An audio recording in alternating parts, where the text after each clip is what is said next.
singa.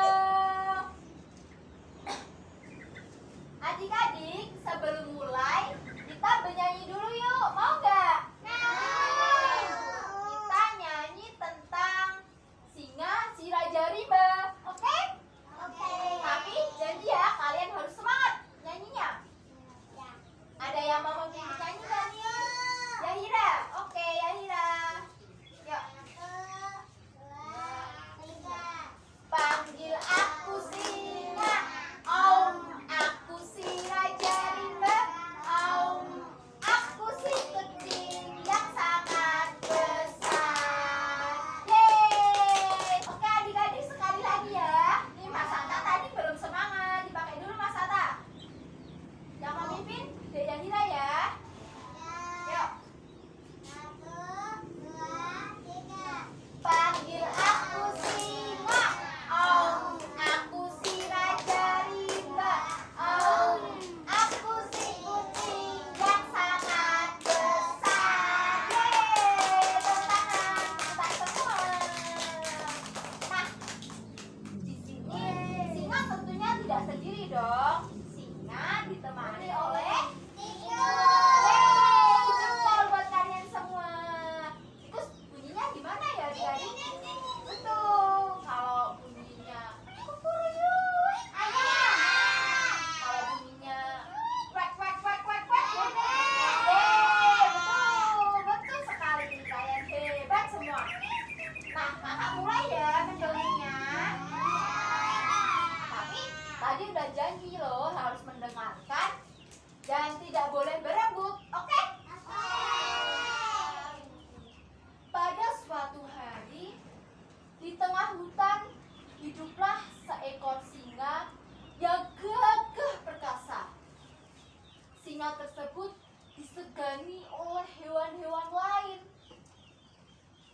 Hewan-hewan lain pada takut dengan singa. Singa dijuluki oleh hewan-hewan lain yaitu Raja Hutan. Singa merasa dirinya paling hebat, paling bisa karena ditakuti oleh semua hewan-hewan lain. Siang itu semilir angin membuat singa mengantuk.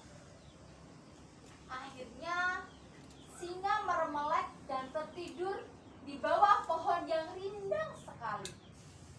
Tapi dari kejauhan ada tikus kecil yang lari sekencang-kencangnya dan tidak sadar kalau singa sedang tertidur pulas di bawah pohon itu. Si tikus akhirnya menabrak hidung singa dan membuatnya terbangun. Aduh, siapa yang menabrakku hingga membuatku terbangun? Maafkan aku, singa. Akulah yang menabrakmu. Aku ini sedang enak-enaknya tertidur. Bagaimana kamu bisa menabrakku? Maaf, singa. Aku tadi lari untuk pulang. Aku tidak sengaja menabrakmu. Maaf, singa. Maaf. Aku sedang tertidur pulas dan kamu malah enak-enaknya membangunkanku. Sekarang aku lapar. Akhirnya singa tersebut menangkap si tikus adik-adik dan membuat si tikus menjerit ketakutan. Jangan! Ampunan singa! Teriak sang tikus. Hei, mengapa jangan? Aku ini lapar. Dan kamu ada di sini. Aku akan memakanmu. Ampunan singa, aku tidak sengaja tadi. Tapi aku lapar. Maaf singa. Jika kamu akan melepaskanku, jika kamu memaafkanku, suatu saat aku akan menolongmu, singa. Perkataan tersebut membuat sang singa tertawa terbahak adik-adik. Bagaimana tidak? Seekor tikus kecil akan menolong singa yang gagah perkasa. Bagaimana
adik-adik. Tapi tidak ada hewan yang mengenali suara itu. Namun, sang tikus yang dulu ditolong oleh sang singa, yang telah dilepaskan oleh sang singa, mendengar suara itu dan mengenalinya. Sang tikus berkata, "Hah, suara siapa itu? Sepertinya aku kenal dengan suara itu. Itu seperti suara Om Singa. Aku akan segera menolongnya." Tikus kecil tersebut berlari menuju sumber suara yang tadinya minta tolong. "Wah, beneran, Om Singa. Tunggu Om Singa, aku akan menolongmu," kata tikus kepada Om Singa. Lantas Om Singa malah tertawa adik-adik. Karena mana mungkin seekor tikus kecil bisa menolong singa yang besar. "Hei tikus kecil, kamu mau apa di sini?" "Aku mau menolongmu." "Bagaimana bisa kamu menolongku?" Tikus kecil, kamu ini memang lucu. Tapi saya di sini membutuhkan pertolongan, bukan membutuhkan lelucon, kata sang singa, menertawakan si tikus kecil. Si tikus berkata, "Makanya aku di sini akan menolongmu, Om Singa." "Bagaimana kamu akan menolongku?" kata singa. Tikus menjawab, "Aku akan menggigit tali-tali itu dan membuatnya putus hingga bisa melepaskanmu." Singa tertawa lagi adik-adik. "Hahaha, kecil, gigiku saja yang tajam, besar, panjang, tidak mampu membuat tali-tali ini putus. Apalagi kamu, hanyalah tikus kecil," kata singa. Tetapi si tikus kecil tidak menghiraukan perkataan singa. Dia langsung naik di atas tali-tali yang dibuat oleh pemburu dan menggigitnya hingga putus. Singa akhirnya malu adik-adik. Dia merasa dia telah meremehkan si tikus kecil. "Aku minta maaf tikus kecil. Aku tidak tahu bahwa tikus kecil sepertimu bisa menolong aku, si singa yang gagah perkasa ini." "Iya Om Singa, sama-sama." Sejak detik itu, sang singa tidak akan meremehkan hewan-hewan lain lagi. Karena seekor tikus kecil saja bisa menolong sang singa dari jeratan pemburu dan membuat sang singa lepas. Oke adik-adik, bagaimana ceritanya? Seru tidak? Yeay! Nah, sebelum pulang, kakak mau tanya nih, kalian tadi pada memperhatikan tidak? Coba ya kakak tes, kalian memperhatikan apa tidak? Kakak mau tanya nih, tadi ada berapa tokoh ya?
Nanti kakak juga